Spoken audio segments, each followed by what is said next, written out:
Hello and welcome to our Toast to 24. You know, here at the Virtual Doll Convention, we can never have an event without Barbie. We are so excited to be toasting to 2024 with you. This is something we always look forward to, is having our time together and of course, reveling and enjoying the art and the community that doll collecting brings. And so we have such a fun show for you today. We have Christopher Johnson, our creative director over here at our doll shop, and he has set up such a beautiful display with many pieces, if not almost all of them, he's going to tell us, from his personal collection at home. So this is really exciting because a lot of you ask to see more of his personal collection. So it's here.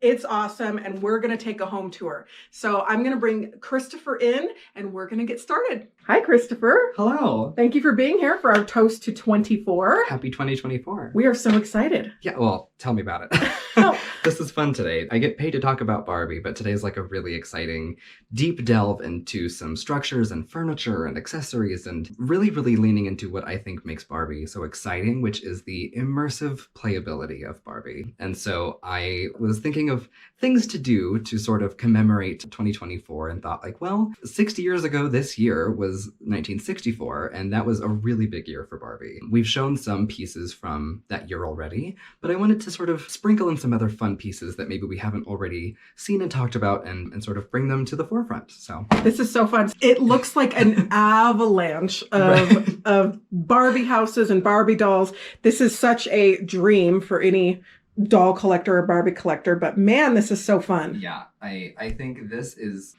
visually it's a spectacle to look at. It's colorful, it's crazy, but also I think what makes it so exciting is the tiny, minute little details that I hope you can feel nerdy about enjoying with me as I feel nerdy about them. It's gonna be fun. So looking back on 1964, it wasn't a really huge year for fashions for Barbie. Like they're in their own right, there were lots of really fun, like the little theater pieces came out in 1964, and we've sort of talked about those before, and the different costumes and the plays that came with them. Like there were scripts that came with that set and you could act them out in the set. But there weren't a whole lot of like really elaborate, notable garments necessarily in that year. What 64 was really big for was all of the other places she can go and things she can do. Barbie now has a world that you're beginning to explore. I think that's very exciting. I've always been very fond of dollhouses, and Barbies in particular are so exciting because they're very different from like the dollhouses that I grew up with and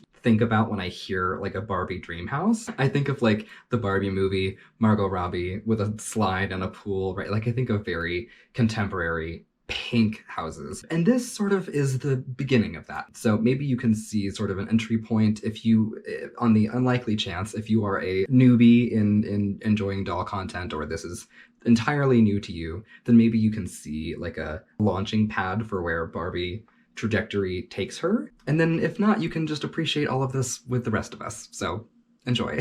So I want to kick us off with Barbie's fashion shop. This was such a fun, innovative way for Mattel to continue to market this doll as a fashion doll and as a fashion model. Barbie started out as this little figurine that you purchased separately from her clothes. And the appeal was that you had to, always get the newest, trendiest, most glamorous fashion for her. Well, then the question becomes, where the heck do you put all of these clothes? And so I think it was a really fun way and very smart marketing for Mattel to release things like structures like this that take a different turn on like owning her clothes in an imaginative sense. You're not then just dressing her in her own clothes. You have the opportunity to practice capitalism and sell her clothes to herself and to her friends and whatever. So this is Barbie's fashion shop, and it features a bunch of little pieces. The structure itself is actually very simple. It's sort of an L shape of 3 separate pieces that wrap up inside of a carpet, if you will, but it's got a window and some room for mannequins. Now, this originally actually came with a cardboard 2-piece mannequin that sort of wedge her feet into the floor. It's the one piece of this set that I don't have, but I've got some plastic mannequins showing off some other dresses there in the window. It's a really fun way to play with both sort of a fashion show. This came out with various invitations for her fashion show.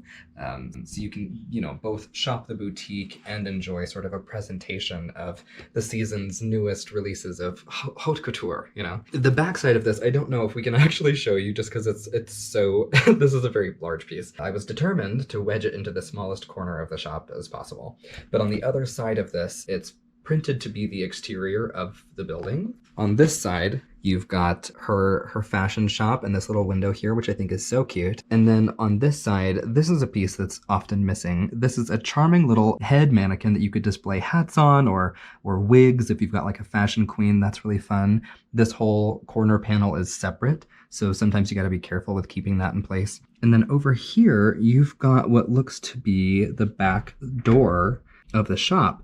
And on the other side, it functions as like the dressing room door. So you can be sort of putting on a show for your friends or for your family, and all they see is the other side of this curtain. But what you can do is sort of operate it from the back, getting your hands out here, and you can peek through the curtain and sort of play with pulling her in and pulling her out and changing clothes. I don't know how much of this you've already sort of panned over, but you've got some, very fun fashion pieces showing off, of course, Bride's Dream and Sophisticated Lady. There's some really lovely pieces in here, some of my favorites. I tried as best as I could, as also balancing what I thought was more interesting, to pair dolls and fashions with this set that would have come out about the same time. I did sort of mix in things like this that are maybe of a different era or time period, but within the next few years. But this set originally actually came out in 1962, and the reason I wanted to throw it in here is because 64 is when the set we'll show you in a moment came out, Barbie's new dream house, and these were advertised in conjunction. I saw so many advertisements and have seen so many that show them together, like almost like companion pieces that they would be necessary to have together. And I think that's true. I think they are so pretty color-wise together. They just make a lot of sense. These two pieces are such a departure from the original dream house. It was much more abstract in its sort of artistic style, and it was also very simple logistically. The design was just sort of a studio, and these pieces sort of play with a floor plan, and they have a color palette, and they're very detailed. You see little sort of homages to like Barbie all over the place. Has a little bee here, and it's a little bit more fine-tuned. I really love these pieces. Some of my favorites for sure. So you've got the sort of trifold mirror for Barbie to try on her garments. I often display this at home with Solo in the spotlight in the middle as sort of a stage. I think it's really cute. You've got a little bit of a foyer for Barbie to look at her own magazine of her own things. This actually was an advertisement with some of the furniture that we'll show you. Again, Mattel was very, very sharp with their marketing, because inside of here is just an advertisement for the other furniture pieces that you can buy. So rather than this being, beauty hacks or letters to Ken or whatever it is, it's of course other things that you see that entice you to say, oh, I would love that couch as a kid. Where can I get that couch? Spoiler alert, I have the couch. We'll show you in a moment. But yeah, that's sort of a fun little piece there. It's all cardboard. It's all pressed paper. So these of course are very fragile. They're sort of difficult to find in any sort of reasonable shape because of that. Like if you're a kid, you probably have sticky fingers, you're playing with this next to a bowl of soup, whatever, and it's gonna be sort of well loved. And certainly there are corners of these sets that you can see that in. It's a played with piece. I love them for that reason. I think they're such a fascinating relic in like toy history, and also so silly for Barbie, because the earliest dolls were really sturdy. They were solid and they were difficult to break. You had to really like try to mess them up. And these are so delicate. These sets are so delicate. They went to vinyl soon after, and then hard plastic. For that reason, I think these really did not hold up very well. So some of the standout highlights, I think, of course, are Beautiful Bride. This is a 1967, 68 outfit.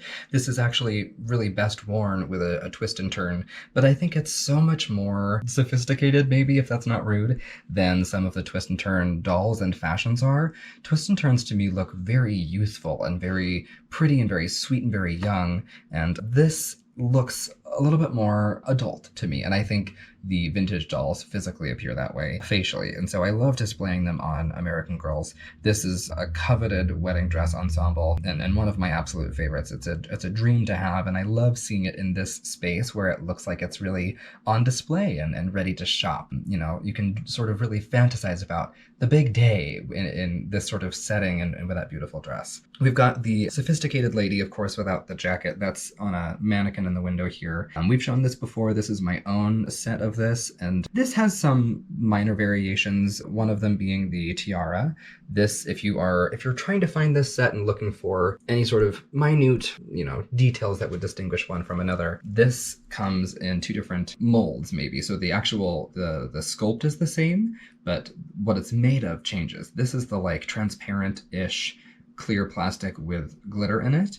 There's another one that's just like a solid gray. It's supposed to look sort of silver. I think it's kind of clunky looking actually, and they don't really fit either doll very well, but I love it on a bubble cut. I think it's just so very silly in silhouette and very, very pretty. I love a giant pink bouffant ball gown. How could you not? Again, sort of really getting the ball rolling for branding Barbie as a pink icon. That coat, that sort of raspberry velour coat, is what goes on top of that there, and it's a knockout. It's almost too big for her, which is why I like to display them separately, but a great way to advertise for Barbie's fashion show in the window for sure. Some other sort of fun standouts. We've got a jacket for Saturday matinee. That is a fan favorite for good reason. That sort of dark chocolate brown and gold lame fur trim. It's got a matching hat and a very rare bag that of course I don't have. It's beautiful. It's one of our, it's a must. You got a gold lame sheath. You've got After 5. Just some fun little pieces back there.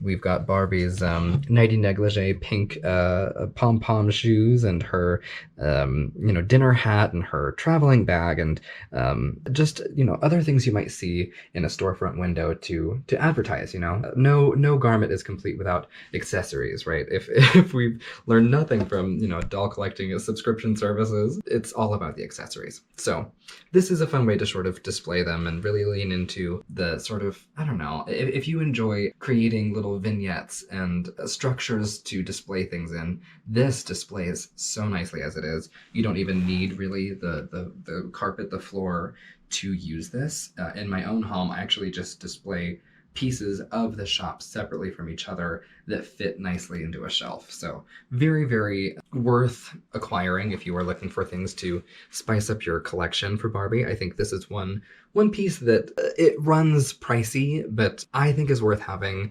It's multi-purpose. You can actually show off your costumes and enjoy the whole display of it while you're at it. Very, very fun, very sweet, and one of my favorites. So we are now embarking on Barbie's new dream house. This is very exciting. This was a piece that when I first learned about this years ago, I was like, I will be buried with this someday. Like, I want this house and I want it very badly. It was very, very exciting. So it goes without saying that I have to acknowledge again Melissa Hoover for this incredibly generous gift. Thank you so much. This video in its entirety would not be possible without you and your kindness, so thank you. I want to show you ways that you can sort of play with this. It's a very mobile structure. It's designed to be set up and maneuvered in different configurations, so you can have different floor plans and different sizes and shapes of the rooms. This is Barbie's boudoir, her bedroom. Now this structure comes fully furnished. Now that said, both the home and the pieces within it are all the same cardboard. It's a thinner, more delicate cardboard than her original dream house. So again, some of those pieces do not survive maybe as nicely over time. This I wanted to show some of the other plastic pieces that would later come out or had sort of already existed at the time that this was available to purchase. So this we've shown before. This is a Suzy Goose structure. This is the canopy bed with one of several variations in the print on the canvas and on the duvet. It's just a very sweet, frilly, fluffy, kind of nuts bed scene. This would normally come with a pink cardboard single bed, which I'll show you sort of later. But I think this is such a lovely way to show off the bedroom and all the pieces in it. You've got a tiny little dressing table here, if you can see way back in the corner. It comes with a nightstand and her dressing chair. And you've got, of course, a closet again for her to store all of her garments in. No Barbie structure would be complete without her wardrobe. And actually, speaking of, next to it here, we've got another wardrobe. This is a Susie Goose piece full of other Barbie fashions. Just a nice, maybe a little bit more sturdy way to store your shoes and your hats and your earrings and jewelry. There are some drawers over there in the corner that allow you to actually keep track of and not lose things like bracelets and evening bags and whatever. The hardest part about collecting Barbie or ever enjoying her in the first place is all the tiny accessories that you have to keep track of. The vacuum cleaner is your enemy, right? And this is maybe in the same way as the fashion shop, perhaps multi-purpose in that it's pretty, but it's also functional.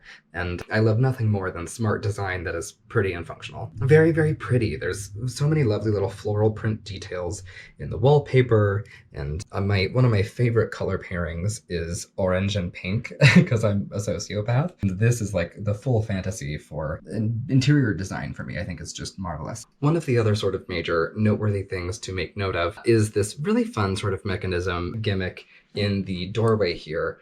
Barbie naturally has a terrace that is attached to her bedroom, and this door actually slides open to give her access to her patio, where she can go lounge and sunbathe and read by the lawn. It's really, really fun. This has a little tab that functions as a doorknob that you can sort of slide back and forth. We'll get closer into here, but yeah, you can see that she's got a whole patio back on this side.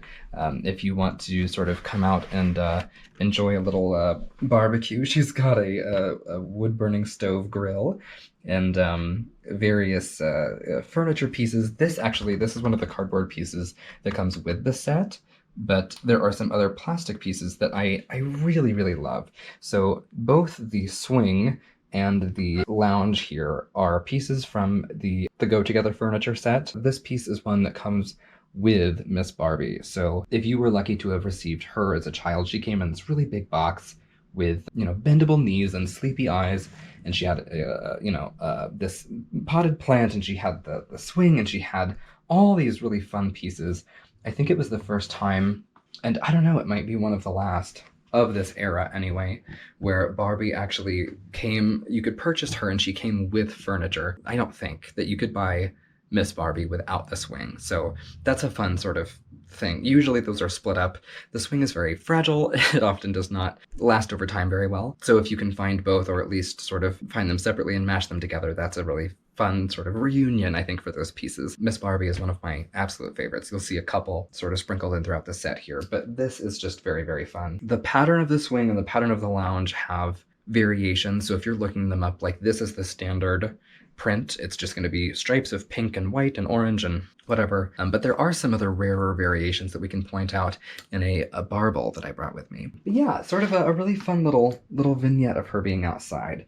We've got open road, which is maybe silly to have out here, but she's got her sunglasses and her hat, and she's ready to travel. One of my other absolute favorites, Fashion Queen in her original turban and swimsuit. She's ready to go take a dip, maybe. And then, of course, there's Miss Barbie in the swing and a beautiful honey blonde swirl there next to her. Just here to have fun, here to have drinks and gab about Ken and how much we can't stand Midge, all of that. It's really, really cute, but you can see there's like tape over so many of these pieces. I had received this taped, I'm not sure how many years ago this was taped together and by how little of fingers, but this is something that, there's lots of loving on, lots of wear and tear, and you'll really see note of that throughout the rest of the set. But overall, it's a very well-maintained, beautiful, beautiful display of, how this looked when you could get it in the 60s. So, Christopher behind the camera here. Say hi, Rachel. Hi. I wanted to show you a fun little nook in the kitchen that I love as I skirt around this giant set that I've made. This is such a really fun, visually very pretty piece. There's a segment of this little two-legged table here that you can pop into like 5 or 6 different parts of this set. This can be displayed outside by the grill. This can be displayed right over here. It can actually be displayed behind Barbie. My only complaint is that there aren't more of these. I think this would be so nice to have multiple of these little two-legged tables. They are generally kind of fragile, so often those legs are bent or missing altogether, so I'm really excited to have this piece intact. It's one of my favorite elements of the set. But you've got this really gorgeous sort of I Love Lucy two-sided kitchen window with accordion doors that lead out to the living room, all pink. And of course, there's Barbie ready to grill up some food for her hungry guests at her housewarming party. After all, it's her new dream home. It's just really, really, I think, like, a pink kitchen is such a fantasy.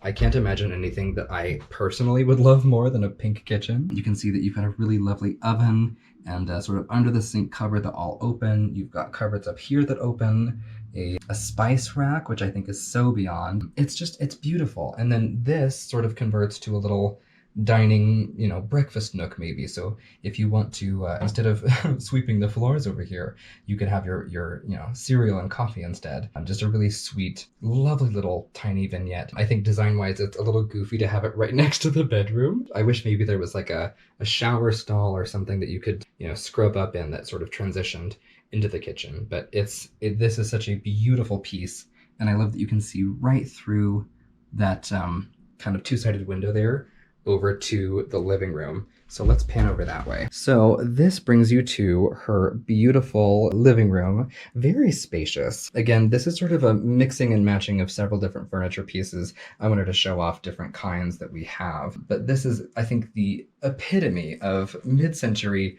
1960s streamlined, very chic, very geometric, and very timeless. This is still a obviously very, very popular design choice for interior design. I think in its own right, mid-century has become really timeless. And so when I first saw this was the room that I was like, I have to have this house. Like, I have to have this house. It's so gorgeous. I love the way that it's illustrated. I love how simple the window is. It's just got this breathtaking gradient of blue into this really seamless transition. You've got one very chic tree, very artistically painted in the background. I love the giant panels and the valance. It's just a ridiculous curtain configuration, really nuts, but I love it. This side of the kitchen I also think is so pretty. I'm just obsessed with the accordion doors. Like, I think that's the shutters to get in and out of the kitchen. It's so unnecessary, but I think it's a wonderful detail that done in cardboard feels insane. That's the attention to detail, and I'm like, wow, it's so immersive to me. That's so cool. I just think that's cool. That's me being nerdy. Of course, you got little cardboard books in a nook. I mean, it's got a great attention to detail. So we've got Barbie greeting her guests. Barbie, with a tray of milkshakes here. Our wonderful American girl has gotten herself cozy and taken her shoes off and making herself right at home. And she is in the Go Together Furniture chair and ottoman. And I want to note a very sort of fun detail. When I bought this furniture, I discovered a seller on Etsy that offered a service to recreate reproductions of the original sponges that came with these pieces of furniture. So back in the 60s, they came with these little sponge cushions that are really cute and really foamy, but 60-year-old sponges sort of vanish. They just disintegrate into thin air.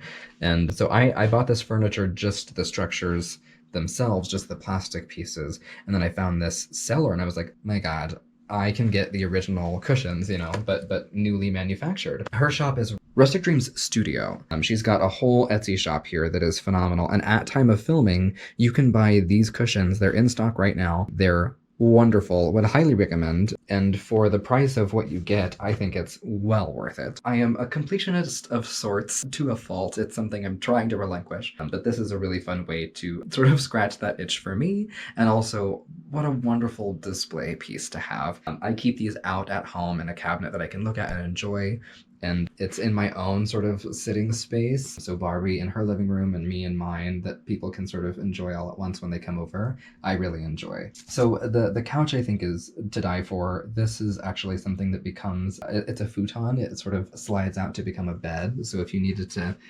have Skipper and her friends are having a slumber party and they need somewhere to sleep, you can sort of lay this out and make it into a bed. It's very fun. We've had a little game of, my family calls this chicken leg. We will play dominoes over holidays toys and, you know, play chicken leg. But I've also heard this called Mexican Train. So if your family partakes, let us know. What do you call this game? A little bit of dominoes here and a lovely little vignette of something cozy and fun. And I actually had ambitions for decorating this for the holidays, for Christmas. I had a little Christmas tree and, you know, whatever to display, and I just never got around to it. But I think this is such a beautifully done little space. I can't geek out about it enough. This would normally come with a cardboard rug that's in a really similar color. I just found a nice little green cloth to throw in there to substitute that. The television would normally come with really interesting little slides that would advertise other Mattel products. Again, very smart marketing.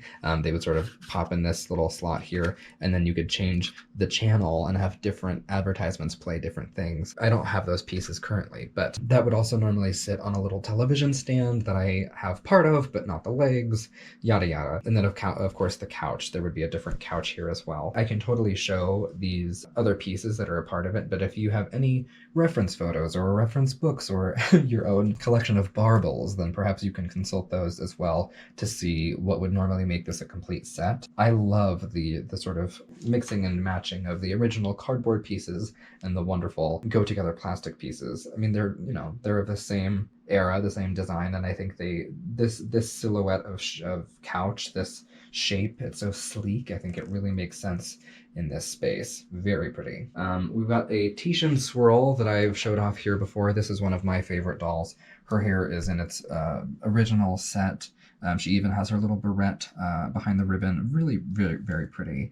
I think swirl ponytails often, they can be sort of grumpy looking in the same way that number 6 dolls and arguably number 7 dolls can. They're of the same window of time for production. So sometimes swirls are really pretty, and then I think facially sometimes they look a little bit agitated, and I'm very fond of this one. She's one of my favorites. Like I said, Miss Barbie might be, you know, she's up there with some of my favorites, and this might be my prized one. She's got really, really tight limbs, tight knees, and a very nicely done face. A little bit of wear on the head, but that's pretty common for sculpted hair. I just think she's so beautiful and so clever with those sleep eyes. One of my other favorites, I've got this beautiful cinnamon long hair American girl, and she's got this little silly band on to keep her bangs down. I guess I can take this off now. That's sort of a collector, I don't know, hack, if hack is the right word, but usually the bangs need a little bit of training, so you can keep a piece of cellophane or whatever on them to kind of lay those down. It's just, I think this is a really wonderful way to play with Barbie. What I did not realize and did not anticipate when I acquired this was the scale of this. It is behemoth, and I know that it looks that way on camera, but truly it's huge. I've joked before that I love my apartment, but it's quite small. I live in a studio. Whenever I try to get this out and photograph anything or really enjoy it, I have to move around my own human furniture to get it to fit. It's very big. It's probably, square footage wise, it takes up square inches, I don't know, takes up, I would guess, 2.5 to 3 times the original dream house.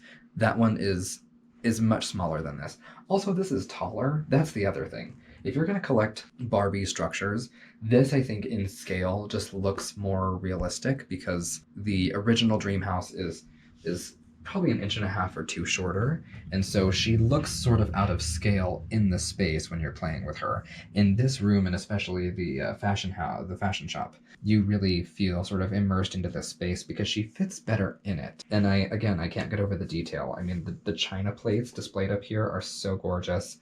I love what looks to be maybe an ivy or a pothos painted on the wall over there. So gorgeous. I love details. I love the little tiny accessories and the tiny, I mean, the cats, hello, they're so beautiful. Again, such a hallmark of mid-century art and decor of the 60s. So yeah, this is her little home tour, her housewarming party, if you will. And just right next door, very conveniently, is her own business where she can sell her own things to herself. So thank you for joining me on a very, hopefully very entertaining glimpse into a relic of 60s style and of interior design and toy and doll history. I think this is such an exciting way to explore history of toys and history of dolls.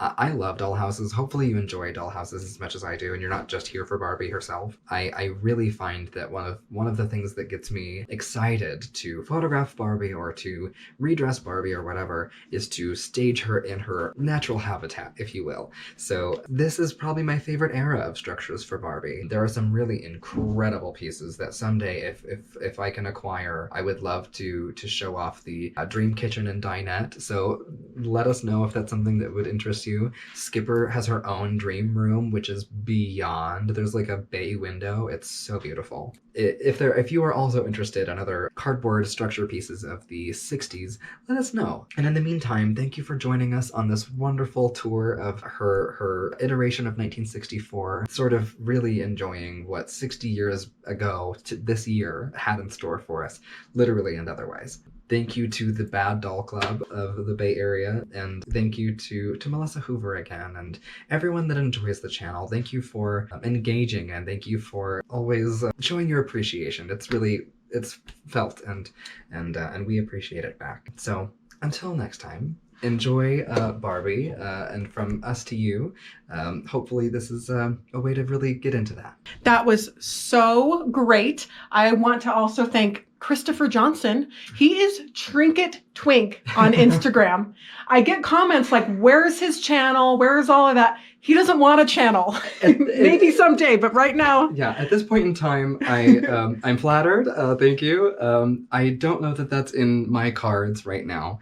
But if you want to see any of my other personal collection or engage with me in any other way individually, my Instagram is Trinket Twink. You can just find me there. But I don't know. I don't know that I have enough material or content or whatever it is to start my own channel, much less the endurance to maintain one. So until that happens, you can enjoy everything we have here.